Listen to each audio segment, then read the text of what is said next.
साथियों नमस्कार। साथियों, आज के वीडियो में मैं आपको तंत्र मंत्र और यंत्र के बारे में कुछ जानकारी देता हूँ।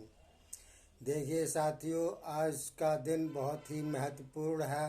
हर्षोल्लास का भी दिन है, क्योंकि आज महावीर जयंती भी है, जो जैनों में ज़्यादातर मनाई जाती है। वैसे सभी हिंदू भी मनाते हैं इसको, लेकिन ज़्यादातर जैन समुदाय के लोग मनाते हैं।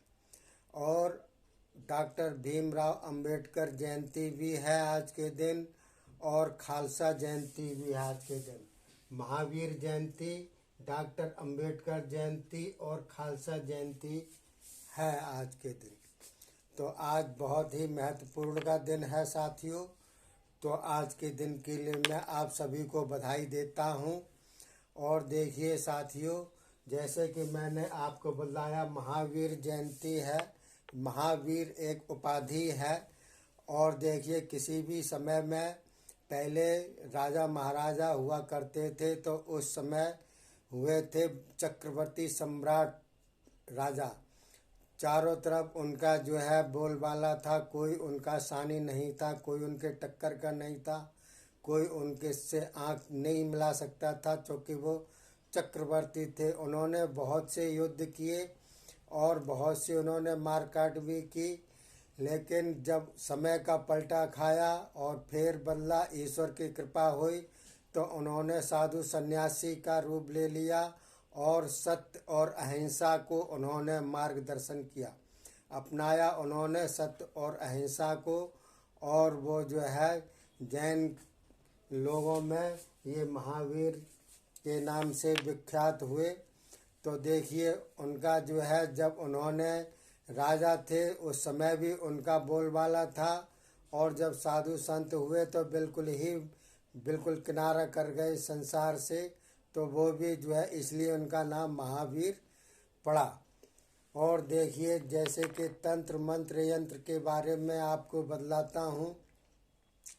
तो तंत्र मंत्र यंत्र के क्षेत्र में जब आप प्रवेश करेंगे, तो उससे पहले आपको भी महावीर की तरह त्यागी और अहिंसावादी होना जरूरी है। बगैर उसके आप जो है रास्ता भटक सकते हैं, अपना और दूसरे का भी अहित कर सकते हैं, नुकसान कर सकते हैं, आपको उद्देश्य की पूर्ति नहीं हो सकती है। तो देखिए साथियों, तंत्र मंत्र और यंत्र के बारे में मैं आपको बतलाने से पहले यही कहूँगा कि आप त्यागी बनिए और परमार्थी बनिए और अहिंसावादी बनिए पूर्ण रूप से। तो देखिए, तंत्र मंत्र और यंत्र, ये तीन अलग अलग क्षेत्र होते हैं। तंत्र का अलग क्षेत्र है, मंत्र का अलग है और यंत्र का अलग क्षेत्र है। तो देखिए, तंत्र जो होता है वो वस्तु प्रधान होता है। कोई भी वस्तु हो, द्रव्य हो, वो प्रधान होता है। और मंत्र ध्वनि प्रधान होता है, स्वर प्रधान होता है। और यंत्र आकृति प्रधान होता है। तो इन सब की प्रधानता अलग अलग होती है, लेकिन तीनों किसी भी उद्देश्य की पूर्ति के लिए तीनों का ही एक साथ प्रयोग किया जाता है। और उसके कुछ कड़े नियम भी हैं, जैसे कि मैं आपको आगे भी बतलाऊंगा और इसमें भी बतलाता हूँ। जैसे भूमि शयन करना, एकाहार होना, और जो आपको जो है 5 जो दुश्मन होते हैं उन पर विजय प्राप्त करना। 5 कौन से दुश्मन होते हैं? आंतरिक दुश्मन होते हैं, संसारिक दुश्मन ना होकर के स्वयं के अपने दुश्मन होते हैं। जैसे कि मान लीजिए काम, क्रोध, लोभ, मोह और अहंकार, इन पर विजय प्राप्त करना भी अत्यंत आवश्यक है। बगैर इन पर विजय प्राप्त किए आप सफलता प्राप्त नहीं कर सकते हैं। तो देखिए, आपको मैं तंत्र और मंत्र और यंत्र के बारे में बतलाऊंगा। और यंत्र जो होते हैं कई प्रकार के होते हैं, देवी देवताओं से संबंधित भी होते हैं, और सांसारिक रूप से नज़र किसको लग जाती है, व्यापार वर्धक भी होते हैं।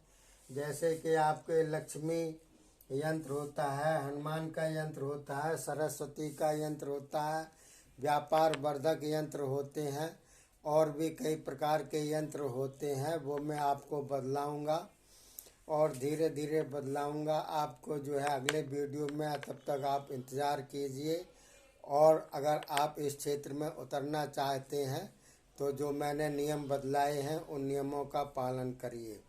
इसके बाद अगले वीडियो में मैं आपको बदलाऊंगा लक्ष्मी यंत्र कैसे सिद्ध किया जाता है और उससे क्या क्या लाभ होते हैं। तब तक के लिए मैं अपनी वाणी को विराम देता हूँ। जय हिंद, जय भारत।